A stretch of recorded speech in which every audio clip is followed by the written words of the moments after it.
Thank you for tuning in to the World Builders Anvil, episode 330. Big show for you today, guys. We're going to check in on where in the world is the Steward son. We're going to be talking about diversity in fantasy. We're going to discuss the Moth Effect, not to be confused with the Butterfly Effect. No. And I'm sure Jeff will have things to say, too. Where in the world is the Steward son?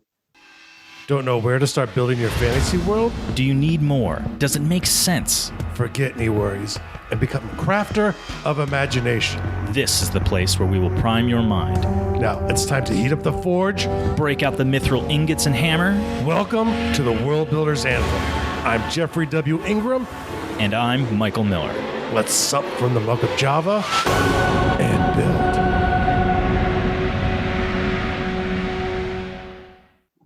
Welcome back. Carmen San Diego, as always. My name is Jeffrey W. Ingram. And Dora the Explorer, I am Michael Miller. I like that show. That's a good kid's show. It's a good kid show. Kind of partial to Diego.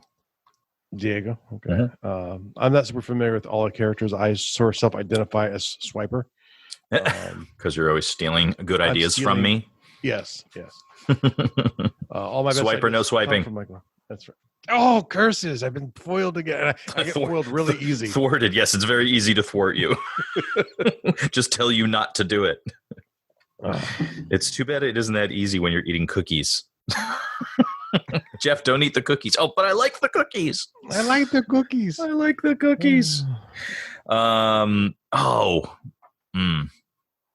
Yeah, I'm going to skip it. Well, no, I'm going to address it. Okay. Guys, I'm sorry. Here's a quick apology. Because I'm in this moment remembering that I forgot to write down everybody's name because I want to shout out everybody who recently joined. We got a lot of new members in the groups. So we'll get you guys on the next episode. I apologize for not. Maybe Michelle can help us with that. Being more prepared.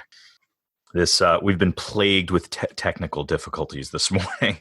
This morning, I've had issues the last couple weeks as they've been working on the node for my internet again. And when you have an internet-based company and you're forced to work from home and there's still diseased out there, and I know some people think Connecticut is safe at this point. I do not. I'm not one of those people. I need at least one more week to start believing it because that's when the numbers from when we started to open up will start to show up in our numbers. Right. But see, I think that it's going to be, I said to Sarah yesterday, I said, I think that we're going to be wearing masks and social distancing for at least another year. Yeah. Like a full unless we get lucky. year. Unless we get lucky and they get a vaccine. Well, of course, that that goes without saying. And to be honest, if they come with a vaccine that quick, I'll probably not be the first wave of people to get it. Other people experiment with it. But washing my hands is still a good idea. But so we're trying an experiment, and so because Michael and I's schedules are all screwed up. Both of us are very, very busy. Yeah, our work both of us work has been crazy. A little more so for you. Ironically, usually I'm the one who has no availability, but you've been crazy busy. I've been crazy. And part of the problem is we can't get babysitting. And so either I or Kristen have to watch Eric all the time, which I love to do. So that's not so much the issue.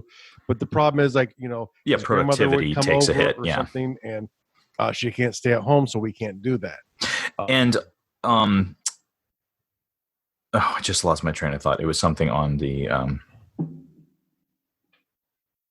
how did I just forget exactly what I was going to say because we were talking about it beforehand? It had something to do with our schedules being mobbed right now. Yes. We'll just keep going. I'm sure it'll come back you'll think about it and derail the thought later on. Yes. It'll come back to me like in the middle of an important thing you were saying, which is always fun. Okay, shut up. I know you're about to give the climax of the story. We're going to go to something else now. Yeah. But that's kind of the way the anvil rolls, which is kind of hard if you ever see an anvil. I was just about to say it's very difficult to roll an anvil. They're very heavy. So we tried this experiment, but then I had this idea for this episode because of a lot of things that are going on and people are talking about, essentially racism in America. And now I'm no expert on racism. I've had a very comfortable life. I'm by no means rich, but I've lived in suburbs, and a lot of the stories about cops were not believable to me even 10 years ago because I didn't see it. But now with cameras, it's kind of hard to deny that there are issues out there pretty major issues that we have to address in this country. And part of it is voices and characterizations. And it was one of the interesting things my wife and I were talking about was essentially when I thought of the World Builder's Anvil, I had actually designed humans on Gardual to be a mixture of races on Earth. They don't quite look like you couldn't cast them correctly if you were going to make a movie or TV show because of the way they appear. With CGI you could, but that would be because I don't want them to be exactly. I don't want them to look like Earth humans or Indians or Mongols or anything. Does that mean like their physical shape, like their facial shape is shaped like humans? But my point is like they have racial characteristics that no human on this planet has. Yeah, at least not as a group of humans. There could be individuals out there, but as a group of humans, definitely not. Okay, fair enough. And essentially, the idea is, in my mind, they had kind of a northern Indian color, but then they started to have certain features that showed up as like blonde hair or blue eyes could pop up in the peasant population. And that way it kind of made them unique to my end, but I didn't want the allegories to be directly tied to Earth when you talk about these kind of issues, because they're tough issues to talk about.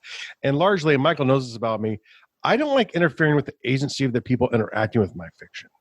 And this actually lends right into some things that we've talked about in a couple other recent episodes where basically, you want to paint a great picture for your readers, but it's sometimes really nice to leave enough agency, enough blankness or nondescriptness so that the person reading fills in those details with, it lets their imagination stretch a little. It's like there's a gap between what you've created and what their mind is receiving, and they're bridging the gap. You're granting them access and some space to fill in the gap. Yes, which I really like to do in things that I write. Yes, and for me, I think part of it is finding that balance where I went really extreme to the part of pulling out probably too much background information on top of just the way people look, because I truly want people to be able to see whoever they wanted to in the hero or in their three very important characters as the story progresses. And I found out kind of the way I did it, it neutered it. Just a quick thing. I realize a lot of you probably know exactly what we're talking about, but for any new listeners, just to put a little background to it, what we're talking about here is Jeff's upcoming novel, The Steward's Son, specifically. So yes, specifically, and so the idea was in novel format. It's a good story. I'm not going to lie. It's a great story. It's the best story ever written. Probably not, but it's a really good story. It's a fun story. And the problem was I was so concerned with giving people agency. It's just like when I was going through my last editing process, I'm like, something didn't feel right to me. And so I kind of put a stop to it near the end. The book could have been out at this point because I knew I was missing something. And it kind of came upon me recently when this discussion came up of that root cause, made years ago, before this show even began, when I started working on it, which was the idea is I wanted to give the readers the maximum agency. And this, I think, is a flaw of someone shifting from interactive tabletop storytelling to written fiction. And so I want to put out there because I know some of the people listening to the show are like me, who came from that background. Or if they try and go the other way, you might maybe restrict too much the agency of people at a table. And the problem is you can learn from people as you're telling a story, what they get and what they don't. So you can it just becomes natural that you fill in a few more details, either to questions they ask or because you get blank looks in their face, or someone looks across the table and goes, "What the hell are you talking about?" And so there's a natural editing process as the groups work together to create the narrative that will then exist in both heads. And in a novel format, that just, to the degree I took it, it did not work. And that's kind of why I like to call it Moth Effect, because the Moth Effect is this idea that when you step on and make a big decision like I made to really, I don't think I talked about eye color. I did not talk about, and it went from the main character to the two major supporting characters, which as the story would develop into the trilogy would become just as important. But these three characters are central to the story, even though the Steward's son is probably the central character of the mythology that's being told. But his close confidants are really important as well too, and so it became, well, let's not describe them, and then it's like, well, I don't want to have a discussion between two people because it's going to reveal stuff that later on I want to be a shock, or I want this to happen or that to happen. And the problem was I became so entwined in hiding and trying to be clever that I missed certain aspects of especially fantasy storytelling that are needed, and where I do tell a story from multiple perspectives. There were certain threads that kind of were a shock because I just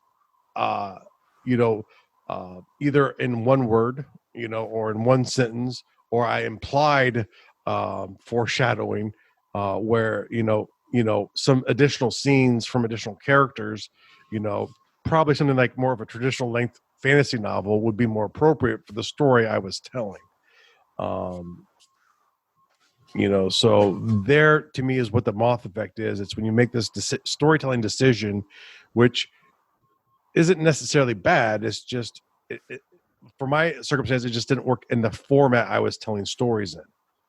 But it had a ripple effect because I let that decision become central to every decision I made on what scenes I would show, what scenes I would not show to the players, that there's a ripple effect that in a way it sort of, it makes the story too generic, and so in this age where, people are concerned that there aren't enough black faces and diverse faces in fiction, me trying to give people an ability to place any face onto something also did not work, and I am a believer that, I think there should be lots of, I don't care about reality. I care about fiction, so I care about purity to a world and its ideas. And I really think that it's important. One, it's like, for me, I can't really talk about other people's experiences through my fiction. It's never going to be able to happen. I'm just not smart enough. But, I can, if I ever get a stage, I can help share out other people's ideas, which is something that we've done multiple times on the show and we'll continue to do, because every idea has its audience, it has its place. There are certain types of offensive content I would not allow on, but not much. So, but it's more like, just if I find it morally distasteful, I'm going to say no. But in general, I do like the world to be ugly. I like it to be messy. I think the interesting thing when you look at history, the fictional world, or even the real world, I don't like being in a place where I'm too comfortable, because it leads to stagnation. To me, it's like, a good idea of knowing that you live in a dystopia is when everything seems perfect to you. And now it might be your utopia, but trust me, there's billions of people in the world. Some people aren't going to enjoy life the way you do. And if it's perfectly reasonable for you, it's not for necessarily anyone else. Yeah. So, the problem was, once I started down the rabbit hole, I doubled down on the ideas and expanded out to where certain story elements got pulled out or I refused to talk about. And then the story is there, but it's very much a bare bones story. And it's going to put a lot of effort after events happen for readers to go back and pull pieces into the present of the storytelling to make it work. And so in the format, it ends up flopping. As a tabletop game, it would have been awesome, or something where I could interactively tell the story with people. But, it's one of those things where you get to a point where, it's 70,000 words, and a fantasy novel is probably going to start somewhere around 90,000 and going, you know what? those 20,000 words I cut out really hurt. Well, yeah, but you cut them out. When you say it really hurts, do you mean just because it took you down to 75,000 words, or do you feel that it made the story better? It made the story worse. You know, the Moth Effect had, and me doubling down on it, reduced the words, which I wouldn't care about if the story was better. But I think it, in a way, it makes the story harder for someone going through it. Like, they can enjoy each moment, but they're going to miss a lot of, like, the kind of I have multiple threads always happening, and you lose that idea in the way I delivered it.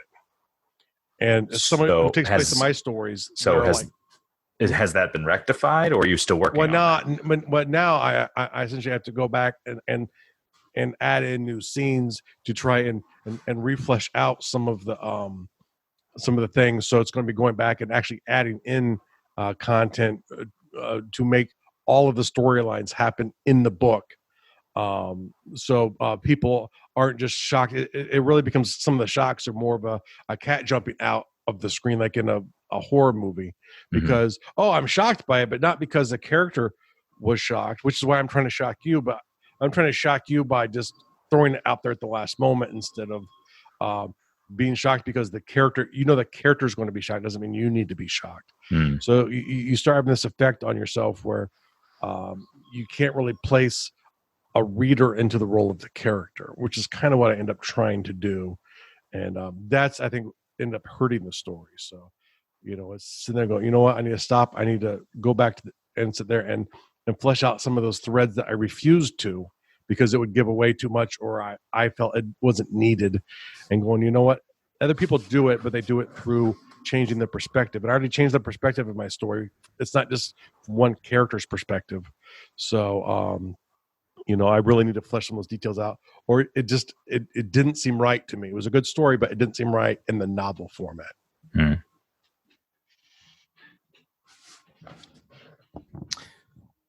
I'm not real sure where we are in the notes here. Do you want to pick what we're going to talk about next? Yeah, you did kind of jump around a little bit, so I'm a little lost in your sauce here.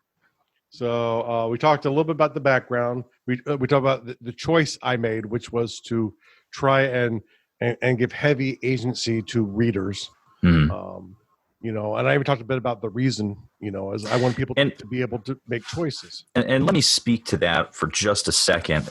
Just because, Jeff wanted to give agency to a reader, and I like that that idea too. That's just a choice. Like, if you have a very specific story, character, plot line, it's okay to not grant that agency to the reader. But I think that either way, you should be cognizant of what you're doing and make sure that you're not trying to bounce back between the two concepts. Yeah. So, but that's just my perspective on it. And the problem isn't even so much giving the player agency over one of those aspects, but the problem was when I made that choice, I kind of jokingly thought it was the butterfly effect. When I stepped on that butterfly, it was the ripple effects of the choice. So not saying what Billy's face looks like, or hair looks like, or eyes looks like, didn't really have a bearing on should I have a scene where a couple of the villains are starting to put some of the plans in motion, not give it all away, but to give you evidence as the reader that there's something happening along that lines, but it was the same choice. It was that first step where I stepped on not the butterfly, but the moth that killed that scene with the villains, trying to start a plan up early on for what they're doing. It's like I was trying to hide, almost make like a shock reveal of what was going to happen. And there was no need to. And in a way, I think it hurt the narrative of the story. It hurt the development of certain characters who you wouldn't necessarily get the right attitude towards, because you only saw them from other people's perspectives and never from their own.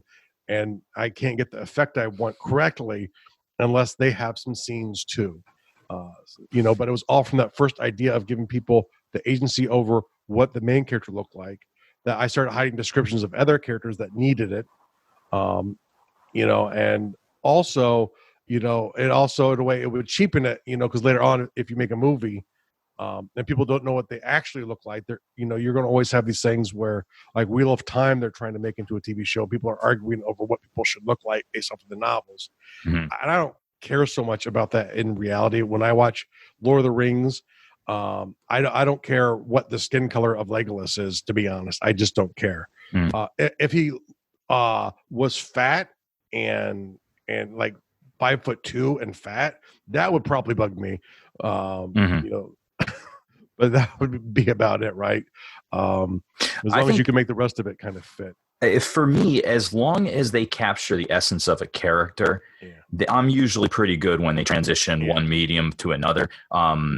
The only thing that bothers me when there's physical differences is if that is if it's an integral part of the story, this character has, I'll give you an example that it surprisingly didn't matter. Mm-hmm. In The Walking Dead, Rick, when he goes to the colony in the comic book, he gets his hand cut off.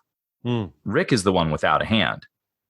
And in the show, they obviously didn't do that. They, created Merle and Daryl, who ended up being fan favorites, and they cut Merle's hand off.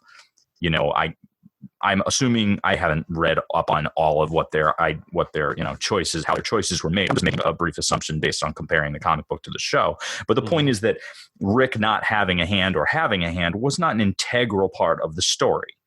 His character was important, and his character is relatively maintained through both. So if something's really important, whether it be whatever the physical characteristic is, but generally, like I'm the same way. Like I don't care if they're going to switch the race of a character or even the gender. Like they've been doing a lot of that with big fiction. They change the gender of like major characters. And again, as long as the characteristics of the character, as long as their personality and their feel in the story and their place in the story is maintained, I don't care.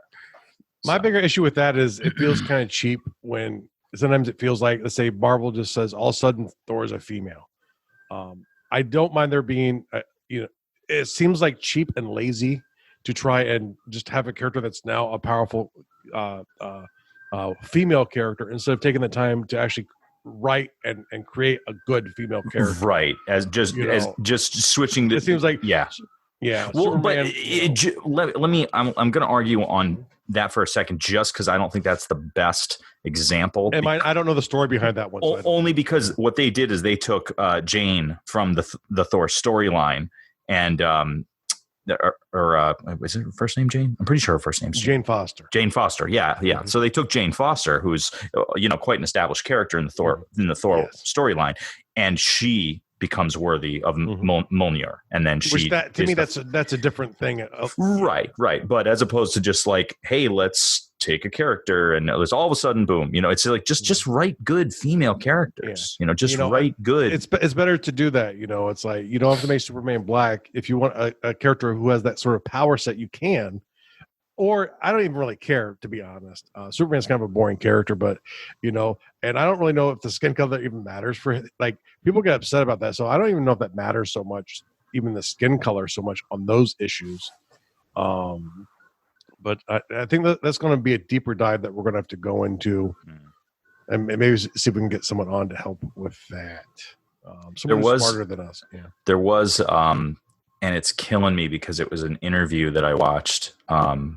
Where he was I can't remember who it was. It was a huge comic book artist, really, really big name in the industry way back in the day. I don't believe it was, well, no, because Stan Lee was at Marvel, so it wasn't Stan Lee, but it was a big guy at DC, and they were, creating new characters. They wanted a strong black character because they were getting feedback that there were not a lot of strong black characters, heroes for the black community to look up to. So they're like, let's make a black Green Lantern.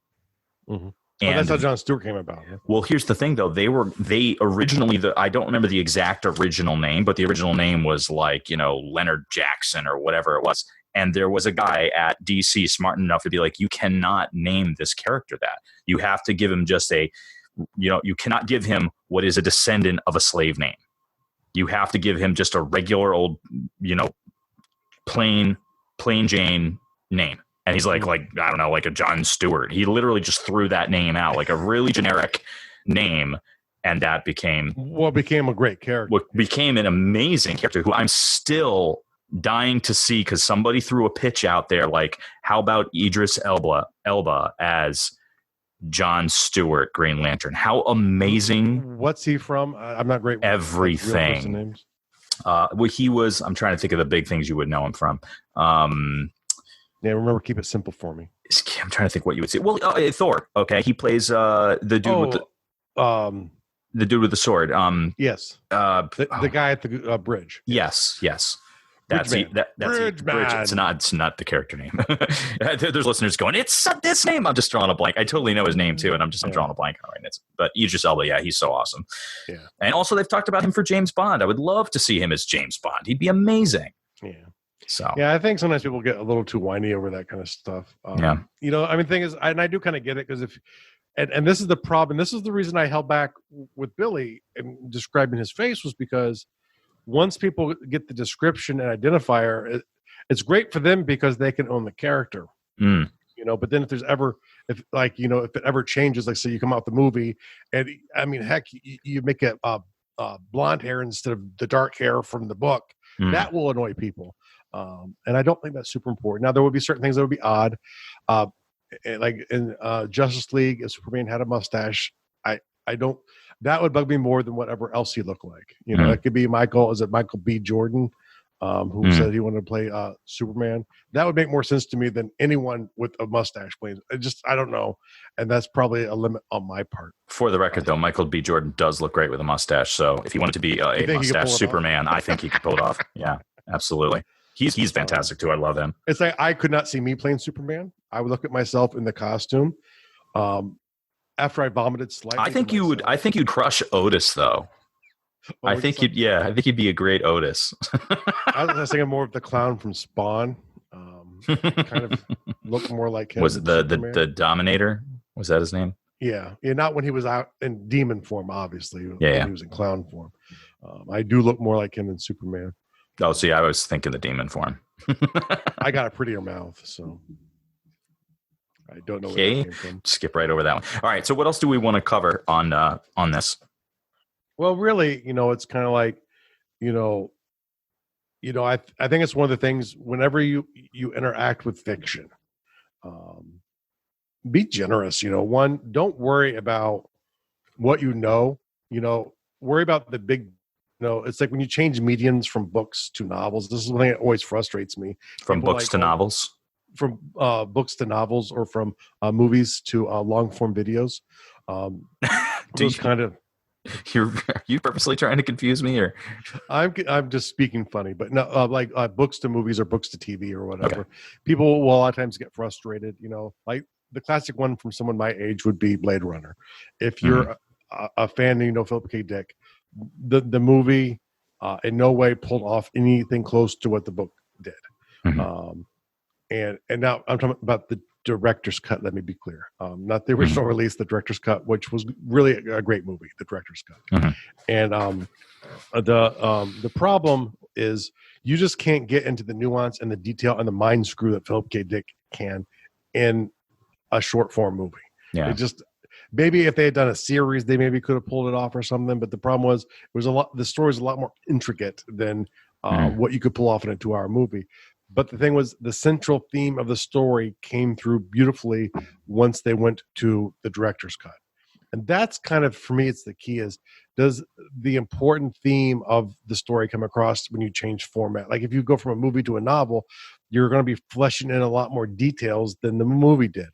You just have to. Like something like, what we're talking about here, from a game story, a good game story to a good novel story are two different levels of agency that you're allowed to give away. Or it just becomes you've chosen the wrong medium to deliver it in, which happens sometimes in fiction. Michael could give you 100 examples. I'm going to have him list them all off right now. Go. Where somebody has chose the wrong medium for something. Chose the wrong medium for something. Oh man, I would have to think about this, but I know I've watched or experienced things where I was this would be great as blank instead of as blank. Why do they do it in this form? It's like the Dune movie. Like, why did they make this into a book? I remember as a kid, I was watching the Dune movie. I'm like, this seems like it would be much better if it was a lot more intricate in a really long form novel. Instead of You weren't aware of the books at the there's a time? book. Oh, I didn't realize that. No, I'm joking, but yeah, Really? that's a great example. The movie they try to come out with, which in a way was a good movie if you knew the story. I'm excited. Fill in the details. I'm excited for the new upcoming Dune. Yeah, I think that might be good. Yeah. And the thing is, they did do a short. They did like a mini series of Dune. I think it was on the Sci-Fi Network quite a few years ago at this point, and it was also pretty good. They changed a lot of things for the original movie. They had to, like, they just didn't have a way to. Yeah. They didn't have the abilities that they have now, and I'm not just talking about the technology. Yeah, the special effects technologies. I really think they just could not figure out a good way to display some of the concepts in the book. Yeah, and I think I don't know how you could. Yeah, I mean, some of it. Yeah, it's like, how do you explain? How do you visually represent this? You know. Yeah, which is really why ultimately comes down to the themes, and so it's like, and sometimes it's like you just gotta let go of, there are certain like say James Bond, there's certain aspects to the character that can't change, but it's the characteristics, the internal characteristics. The external could change, and it has several times a lot. Mm-hmm. And so I don't care about that, and sometimes there are James Bonds that are better than other ones. Like the last one was pretty good in some of his movies, and where they weren't as good, it was more the movies than him. I think they try to make it more of a Jason Bourne kind of movie, which is just not the right pacing, I don't think. But I can see why too, because the old classic format for James Bond movies may be a little too slow for today. Oh yeah, definitely. I was just about to say, times change, man. You got to step it up a notch. You take a look at some of the action movies that we watched, 20, 30, 40 years ago. It is not even the same animal compared to what we watch for action now. But the same thing can be said for suspense and drama.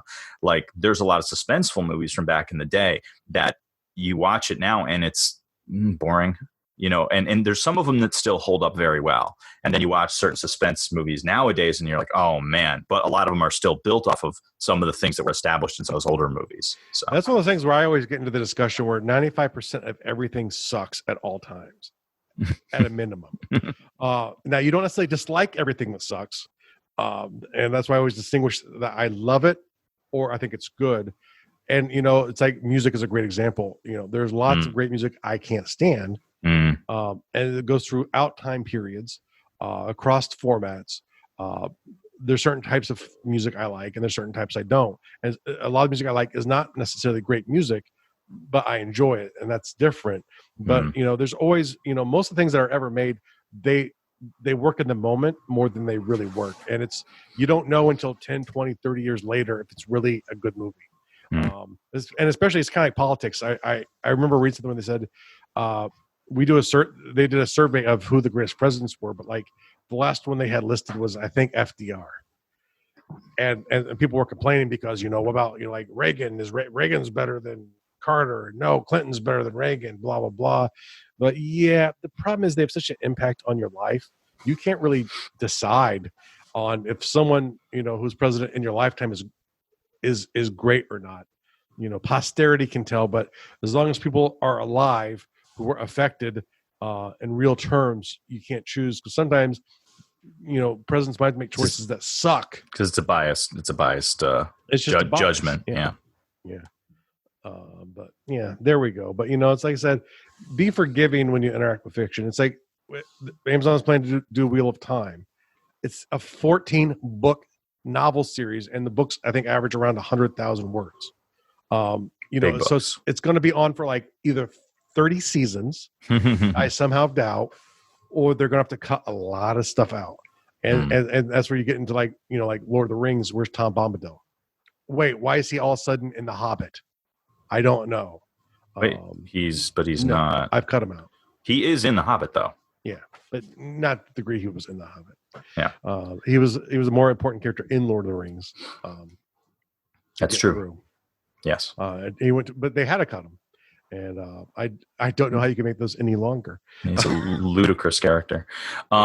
Yes. So, in the vein of being understanding, just with everything, I'm just gonna segue into the what's going on in the world today. I was watching something the other day that I thought was it had a couple of really good points and a couple of points that didn't work for me, at least. But the ones that did work for me, I just wanted to share, which is there's a lot of people struggling right now, especially in the United States, with race relations. And like as Jeff said earlier, and I'll reiterate, I come from a suburban background. I'm an American white male. My life is pretty easy. So there's a lot of people struggling, and you don't have to have grown up and been through their struggle. Just be understanding. Be understanding that you don't know. Be understanding that they are going through things that you have not. And there's a lot of weird back and forth about how to be helpful and whether or not that removes agency or what's the appropriate way to be supportive. And I'm just saying, be understanding and be loving to your fellow people. And here's my good advice on what I figured out from that. And that good advice is? I don't know. That's really what it is. All my advice is be peaceful, be understanding, be loving to your fellow people. Yeah, all of them. Yes, all of them. And I don't say your fellow man. I say your fellow people, because everybody, all of us. Because language changes. Yes. Just be kind, be peaceful. Just do the best you can. And I don't know any good solutions for anything. I like to lie and make up stories. I know good solutions, but most of them involve electricity and wiring.